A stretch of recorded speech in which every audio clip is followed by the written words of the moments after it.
Você já ouviu falar que em Brasília todo mundo tem carro? E que apesar de tanta distância, a cidade é muito funcional. Quem te contou isso provavelmente vive numa bolha. Ou não está se preocupando muito com as pessoas de baixa renda, a maioria em qualquer cidade brasileira. Ou não pensa no custo, e não só econômico, de ter uma cidade tão espalhada. Alta densidade ou espraiamento horizontal? O que custa mais? É o que eu vou tentar responder neste segundo episódio dedicado a Brasília, na série Cidades nas Alturas, patrocinado pelo CAU-BR.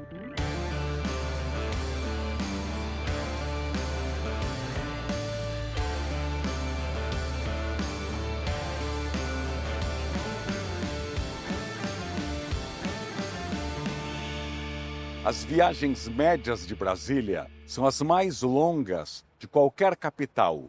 12 quilômetros de percurso em ônibus. O tempo que se espera num ponto também é dos maiores do Brasil. 23 minutos em média. São Paulo, por exemplo, 10 minutos. O metrô de Brasília tem mais de 40 quilômetros, que não é nada para os 5.000 quilômetros quadrados do Distrito Federal. Sim, em território é mais do que o triplo da cidade de São Paulo. E a média de espera é de 6 minutos para cada novo trem. São Paulo, 1,5 minuto. E para quem fala, mas São Paulo é rica, isso ou aquilo, São Paulo tem 12 milhões de habitantes. Brasília, menos de 3 milhões. Ela tinha obrigação de ter viagens mais curtas e de ter um serviço de transporte melhor, até por ter uma população tão menor. E é o oposto.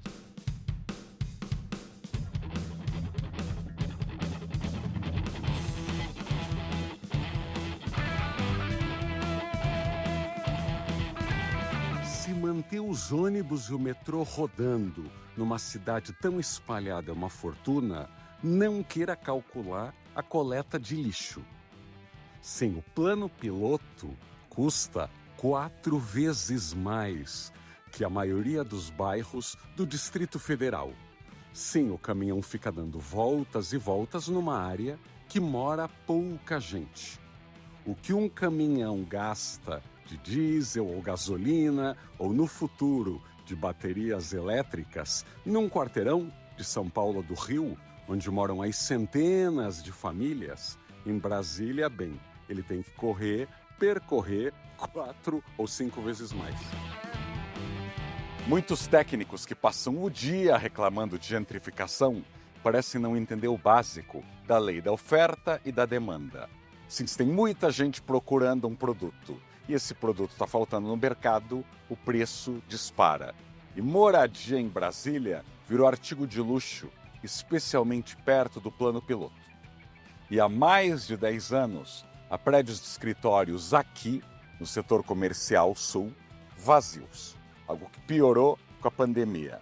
Vários governos já tentaram, inclusive em planos diretores, alterar um pouco o uso desse setor comercial sul e que alguns prédios comerciais virassem residenciais. Acredite, ninguém morreria.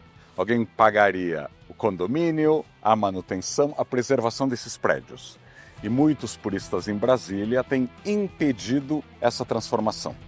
Então ficam prédios de escritórios vazios sem moradores e até a classe média e classe média alta de Brasília com dinheiro para pagar essas reformas. Tem que morar muito longe. E aí entramos no círculo vicioso. A extensa W3 Sul é outra via que deveria ser cheia de residenciais. São quase 6 quilômetros de antigas lojas, antigos bares, teve até balada aqui em décadas passadas, e tem muita coisa vazia.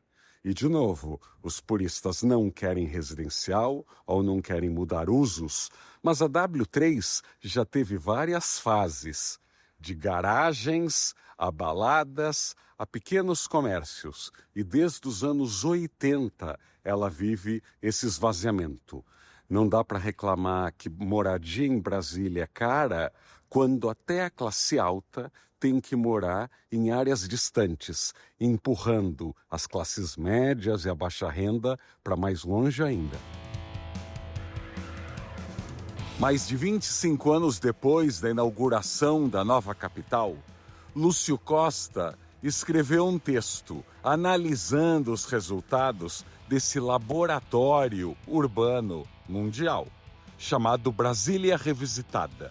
Ele dizia que a setorização tinha sido levada muito ao extremo e que vários setores, hoteleiro, comercial, diversões, também poderia abrigar outros usos. A importância de se criticar erros históricos é para não repeti-los. E o Brasil continua fazendo muitas coisas que a gente critica sobre Brasília, mas repete pelo país inteiro, criando polos tecnológicos no meio do nada, criando conjuntos habitacionais populares também no meio do nada e até museus. E Brasília, que tem vários erros desde os anos 60, construiu uma sede governamental, um centro administrativo para o governo do Distrito Federal, o GDF, e gastou R$1 bilhão em 2009 para fazer 18 edifícios que concentrariam aí todas as sedes e secretarias em Taguatinga.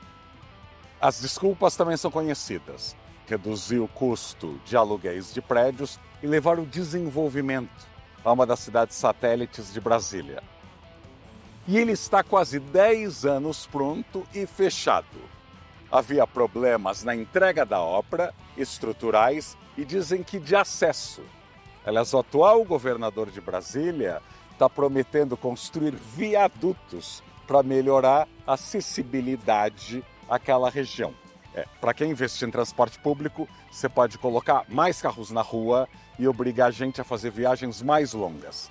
E assim, o complexo, que até o final dessa novela vai custar outros bilhões de reais, continua vazio, sem ser usado como sede do governo.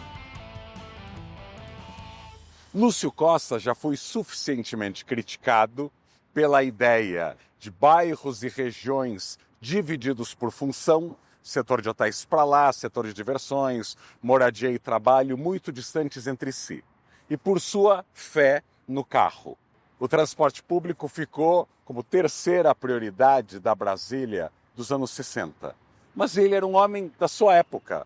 Todo mundo achava que o carro democratizaria e melhoraria as cidades, em vez de destruir com boa parte delas. O problema é que muitos críticos de Lúcio Costa e de Oscar Niemeyer hoje estão criando cidades com os mesmos vícios de Brasília. Cada condomínio fechado construído hoje, com dezenas de residências, onde todo mundo pega o carro para ter que cortar o cabelo, ou tomar café, ou para ir para uma academia, ou para ir ao trabalho, está repetindo o mesmo problema de Brasília.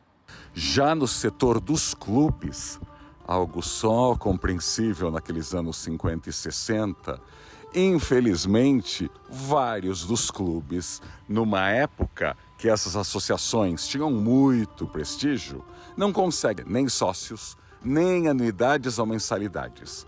E estão caindo em desuso. E, infelizmente, não há novos clubes para ocupar esses espaços. Alguma adaptação é urgente. Aliás, como o próprio uso do Lago Paranoá. Ainda não existe uma orla realmente pública para se usar ao lado da água nesta terra tão seca. Há alguns restaurantes, há esses clubes e muitas mansões. Um concurso para se implementar uma orla pública está engavetado faz tempo. Quem vai ter coragem de desengavetar? Já está claro porque o transporte público e a coleta de lixo são tão mais caros em Brasília do que em grandes cidades pelo país. O espraiamento da cidade. Agora, o preço do metro quadrado, seja para morar ou alugar, também é caríssimo, apesar de tanta terra vazia, tanto terreno ocioso. É porque empregos, infraestrutura, universidade, hospitais, museus se concentram numa área onde menos de 8% dos brasilienses vivem. E haja disputa pelo espaço. E as regiões administrativas, na prática, continuam satélites. Não foi uma mudança no nome que mudou essa realidade. Quem mora no plano piloto de Brasília vira imediatamente um árduo defensor do urbanismo da cidade. E eu entendo por quê. As superquadras são admiráveis pela escala, pela quantidade de verde e pelo silêncio.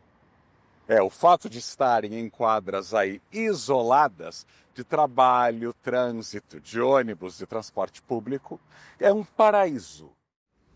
O plano piloto tem uma área maior que a da Zona Leste de São Paulo. Só que na Zona Leste são 4 milhões de moradores e o plano piloto não chega a 200 mil. Sim, tem uma população do tamanho de Moema, Itaim e Vila Olímpia, apenas. Agora imagina que quase metade dos empregos de São Paulo estivessem em Moema, Itaim e Vila Olímpia, mas não houvesse nenhum outro bairro por perto e que os mais próximos estivessem a 20 ou 30 quilômetros. Taguatinga, Águas Claras, Ceilândia, Samambaia ficam de 20 a 30 quilômetros do plano piloto. E muito pouco entre eles, um ou outro condomínio fechado. E toda essa multidão, até porque 2 milhões e 600 mil brasilienses não moram no plano piloto, tem que viajar todos os dias de carro, sem depender de transporte público, ou mofando nos pontos de ônibus brasilienses até chegar ao emprego. Há diversos imóveis e até terrenos vazios nas mãos da Universidade de Brasília e de governos diferentes. Mas como moradia parece não ter muito status, o que mais tem é projetos para novos museus. Mas justo no intocável eixo monumental do plano piloto, vão surgir mais 2 museus, o da Democracia e o da Bíblia. Este aqui até mereceu um concurso de projetos, mas que não contou com a participação de nenhuma entidade de arquitetura. Está orçado em 75 milhões de reais. Estranhamente, o mesmo governo do Distrito Federal não tem dinheiro para terminar a reforma do Teatro Nacional, que está fechado desde 2014.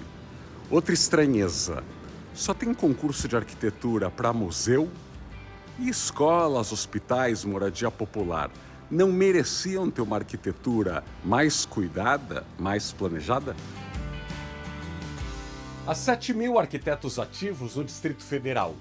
Eles deveriam ser chamados para estudar as possibilidades de reconversão de tantas áreas ociosas, de não se prejudicar a harmonia do Distrito Federal, mas corrigindo essa desigualdade gritante do distrito. Se quase 70% dos trabalhadores de Brasília e 70% dos estudantes da UNB dependem de longas viagens em transporte público todo dia, há muito o que se consertar.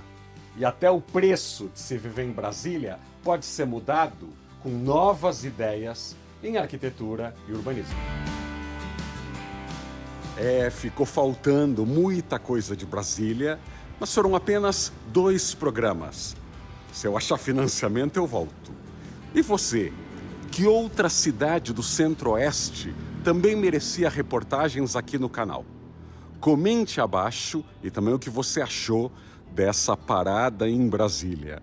E mande para os amigos, compartilhe e se inscreva no canal, porque cidades aprendem umas das outras e há programas aqui de várias. De Lisboa a Floripa, da Cidade do México a BH, Buenos Aires e tantas outras. Junte-se a nós e vamos tentar convencer que cidades merecem muito mais audiência.